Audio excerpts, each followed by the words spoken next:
Estamos con Aurora. Ella es fundadora de Sociología y Sustentabilidad y nos va a hablar precisamente de estos temas. ¿Qué tal? ¿Cómo estás, Aurora? Muchísimas gracias por aceptarnos esta invitación. Gracias, Omar, mucho gusto. Hoy platícanos un poco del mundo de la sustentabilidad, de empresas socialmente responsables. Entiendo que es muy amplio este tema. ¿Nos podrías dar un escenario general, un panorama general? Claro que sí, Omar. Bueno, la responsabilidad social, aunque hay diferentes conceptos o definiciones, la pudiéramos concretar en decir que es una actitud de vida que se traslada al mundo de los negocios. Entonces, la responsabilidad social implica que exista un compromiso en tratar de equilibrar los tres grandes temas, el económico, el social y el ambiental. Económico, social y ambiental. Así es, son los tres grandes ejes y el gran desafío para la sociedad, para las empresas y en conjunto pues, a la crisis planetaria que actualmente vivimos. De tal manera que la responsabilidad social puede traslaparse al sistema académico, al sistema educativo. Hablamos de responsabilidad social educativa, en donde los planes y programas de estudio se pueden enfocar a cómo sensibilizar y educar en estos temas, a una población estudiantil, académica, de investigación. Hablamos de responsabilidad social corporativa, que eso lo ponemos en las empresas, de todos los tamaños, sean micro, pymes, grandes empresas y de todos los sectores, sea el sector de acuacultura, ganadería, agricultura, servicios, manufactura. Entonces, por eso es que lo pudiéramos catalogar como esa actitud de vida que tenemos hacia los negocios y nuestro entorno o las partes interesadas con las que convivimos. Y en los negocios, ya entrando como a este pilar que nos mencionas, ¿qué tipo de responsabilidad social puede hacer una empresa ya en la práctica? Hay diferentes vías y canales por los cuales puedes practicar la responsabilidad social. Y eso va a depender mucho del tipo de negocio que estés manejando o el que quieras iniciar. Y hay una gran gama de opciones. Entonces, es muy importante que podamos definir este sentido de vida o esta filosofía empresarial en este equilibrio y determinar qué es lo que tengo y a dónde quiero llegar. Por ejemplo, podemos hablar de un emprendimiento y que se va a solucionar un tema ambiental, ¿no? Entonces ahí podemos partir de fundar una empresa social, ¿no? Conjuntar algunas visiones, principalmente de un segmento de población más joven, ¿sí? Entonces pudiéramos ahí hablar de empresas sociales. Para una empresa familiar o tradicional, donde ya pueden ser décadas de trabajo, quizás ahí sería adaptarlo hacia ser una empresa socialmente responsable. En México, este reconocimiento lo otorga el Centro Mexicano para la Filantropía. ¿También está en Sudamérica o solamente en Latinoamérica? Sí, también. Latinoamérica. En el caso de México, tienen alrededor de 20 años promoviéndolo. Y pues bueno, es un reconocimiento que está mejor posicionado en este momento. Hay alrededor de 900 empresas pymes con este reconocimiento, casi 1000 empresas grandes. Entonces hablamos de 1900, 2000 empresas con este reconocimiento. ¿Y hay distintas categorías en ese tipo de distintivos? Es por el tamaño de tu empresa. Por los tamaños. Así es. Y en ese sentido, el alcance que tiene tu empresa. Si hablamos de una pyme, pues a lo mejor puedes hablar sobre eficiencia energética, separación de residuos, puedes manejar 30, 40 colaboradores para medir tu clima laboral. Si hablas de una empresa grande que tienes 300, 400 colaboradores, puedes aplicar la responsabilidad social en temas como voluntariado corporativo. Ajá. Entonces, en esta diferenciación del tamaño de la empresa es donde puedes determinar hasta dónde puedes realizar actividades. Y algunas tienen que ver con el cuidado del medio ambiente, otras nos decías voluntariado. ¿Qué otras, dentro de esta gama de posibilidades, qué otras hay? ¿Emplear a gente con algún tipo de capacidad diferente o qué más hay en ese sentido? Mira, aquí es como regresar al punto del qué empresa quieres, qué es lo que tienes y de ahí partir. El ESR o el reconocimiento de empresa socialmente responsable es una parte, pero si tú estás trabajando en una empresa en donde hay 400 colaboradores y que tienen algún segmento de población de alguna edad, algún perfil, entonces ahí manejas, por ejemplo, el reconocimiento del Great Place to Work, ¿no? Cómo trabajas, cómo interactúas, entonces buscas ese reconocimiento que su metodología se adapta para el tipo de capital humano que tú tienes. Si hablamos de una maquiladora en donde la gran mayoría de colaboradores es mujer, entonces te diría, bueno, habría que buscar en la Secretaría del Trabajo y Previsión Social el reconocimiento de igualdad laboral y no discriminación. Entonces ahí, ¿qué es lo que haces? Bueno, equilibrar o ver cuál es el sueldo o salario de estas mujeres, qué beneficios tienen, qué tipo de seguridad social se les está proporcionando, muy adecuado a ese segmento de tus colaboradores, permisos de maternidad, la conciliación trabajo-familia. Entonces es como decir qué es lo que tengo y en qué lo puedo hacer. Inclusión. Si tú tienes tu actividad te permite contratar a personas en silla de ruedas, con alguna discapacidad visual, auditiva, entonces te diría, ¿sabes qué? Bueno, busca empresa incluyente de la Secretaría del Trabajo, porque esa metodología es la que te va a ayudar a definir qué necesitas para esa población, que las puertas midan cierta distancia para poder tener o introducir una silla de ruedas, una rampa, equipo tecnológico que puedas manejar para ellos, de tipo braille, ¿no? Entonces, esa metodología es la que te va a ayudar para hacerlo. Si vas a iniciar un proyecto o una empresa y estás en una sociedad o tienes 2 socios, 3, en donde quieren incursionar, digamos, en un tema ambiental, pues ahí lo recomendable es meterse al movimiento global que se llama Sistema B, porque desde la constitución de tu sociedad... ¿Qué es esto de Sistema B? Sistema B es un movimiento global que es parecido al ESR, pero viene mayormente de Estados Unidos, que también busca mejorar prácticas ambientales, laborales, pero ahí hay una diferencia entre el ESR y el Sistema B, que es desde tu constitución legal. Desde la constitución legal tú determinas qué utilidades vas a tener, hacia dónde las vas a enfocar y que tu propósito es solucionar un tema social, ambiental o económico, ¿no? En el ESR no tienes que cambiar un sistema legal o tu constitución, haces actividades de manera voluntaria. Entonces, sí son diferentes esquemas. Claro, uno tiene que ser desde el inicio, desde la concepción de la empresa, y la otra es más una práctica. Así es. Aunque las dos se van a reflejar en la práctica, pues. Correcto. Y puedes ya estar constituido y cambiar tus estatutos. Pero desde ahí, pues hay un tema muy centrado en la toma de decisiones. Si tú ya tienes algo y luego quieres convertirlo desde esa constitución legal distinta, ya hay como cierto movimiento que no todos están dispuestos a realizarlo. ¿No? Entonces, pues soy una empresa, sí quiero mejorar mis prácticas, pero sigo teniendo un perfil de utilidades que si hago pasteles, pues lo que puedo hacer es que esos pasteles quizás no tengan tanta azúcar y no genere obesidad, pero siguen siendo mi función los pasteles.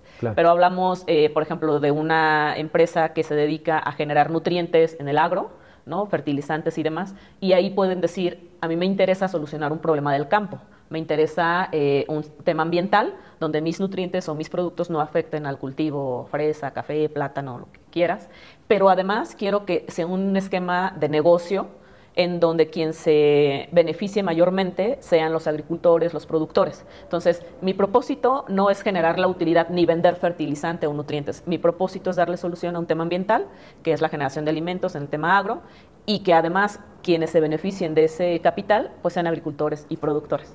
¿Me explico? Entonces son como diferentes finalidades, diferentes formas en que lo puedes hacer, pero el propósito de todos es el mismo, equilibrar el tema social, ambiental y económico. Ya las formas es las que tú vas definiendo qué te es más conveniente. Entonces, el objetivo es el equilibrio social, económico y ambiental. Y para eso tenemos como distintas estrategias o formas de hacerlos. Algunos, ese es su objetivo primordial, y otros es algo tangencial a su quehacer laboral. ¿Es correcto? Así es. Y hay otro factor que es importante, que es el de la inversión.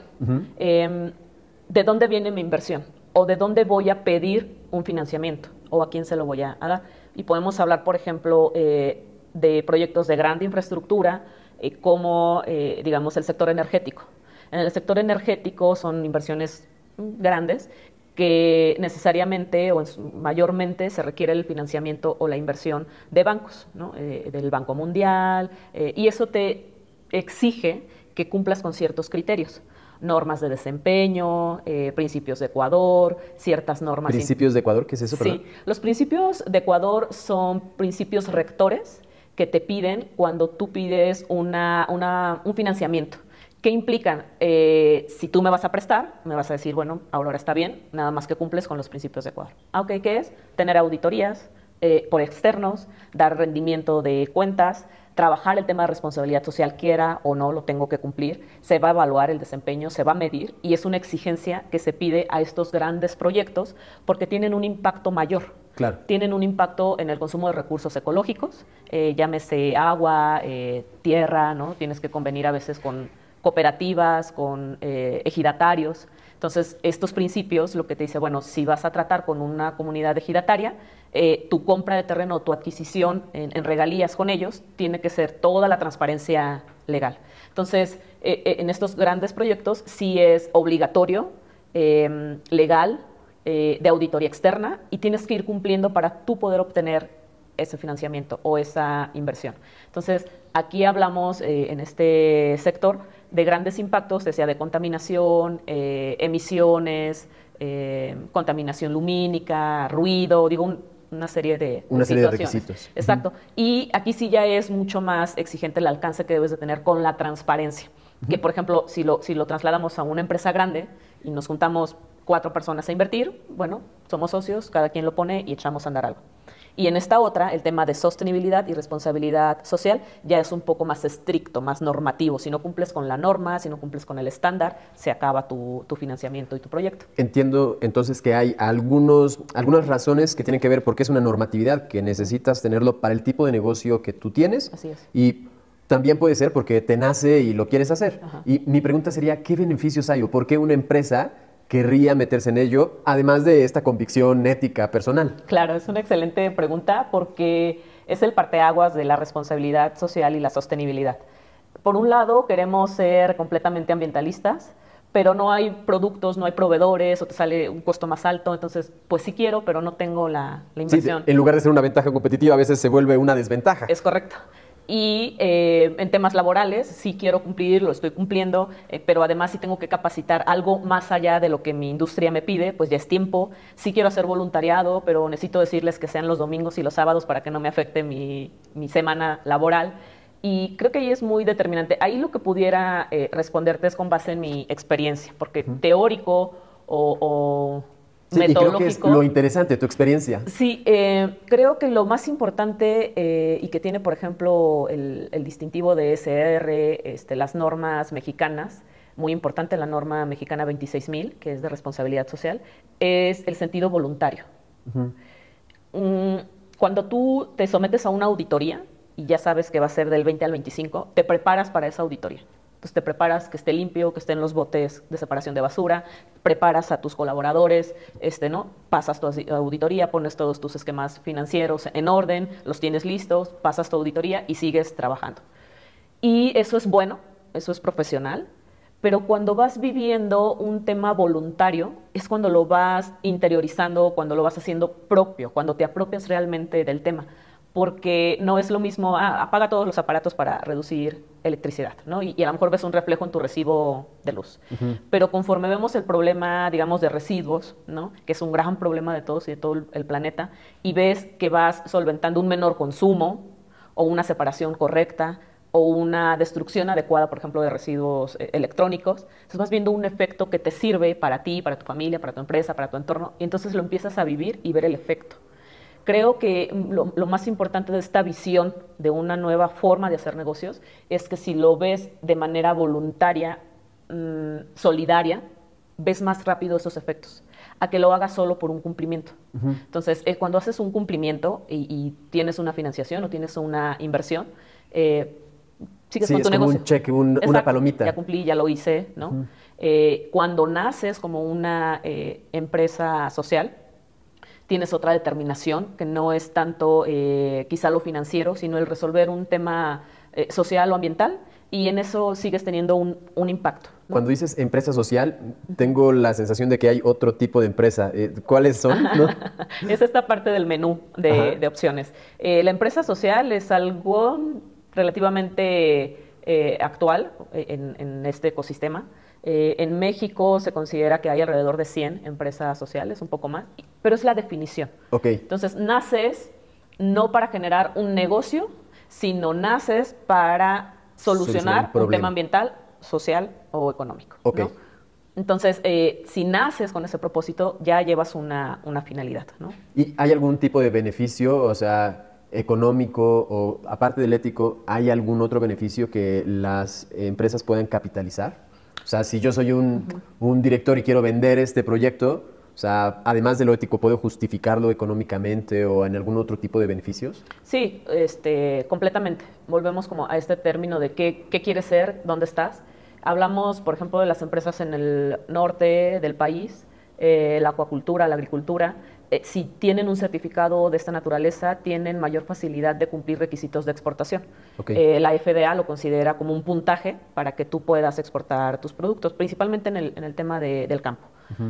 Si tú requieres una financiación, Nafinsa, los bancos, tienes un mayor puntaje para poder conseguir este tipo de créditos o inversiones. Entonces, definitivamente en el tema financiero es una ventaja competitiva. Okay. En el tema de sumar o tener un valor agregado a tu cadena de suministro, tu cadena de valor, también lo es en el hecho de si yo me esfuerzo a tener mejores prácticas y tengo un proveedor de agua, también quiero que lo sea, porque va sumando ese valor. Entonces, si yo tengo un proveedor que sí tiene este tipo de prácticas a otro que no, pues prefiero el que sí, porque es ir sumando este valor. En el marketing, esa es otra ventaja. Definitivamente el tema de los consumidores cambia en su perspectiva y en su elección de las empresas que demuestran tener este mejor rendimiento en sus prácticas empresariales, ¿no? A quienes les dan trabajo, de qué manera, que no haya explotación infantil, trabajo forzado. Si tú ves un producto que se adhiere al pacto del Banco Mundial, ¿no? Entonces también, bueno, esto puede ser mejor. Si ves una empresa que se basa en todas estas metodologías, pues es una confianza al consumidor. Déjame lo pongo así, veo que hay dos paradigmas. Uno en donde auténticamente queremos ser una empresa socialmente responsable y estamos dispuestos a pagar el costo que eso implica en términos de que no está maduro ese ambiente y que nos puede salir más caro o puede ser más complicado.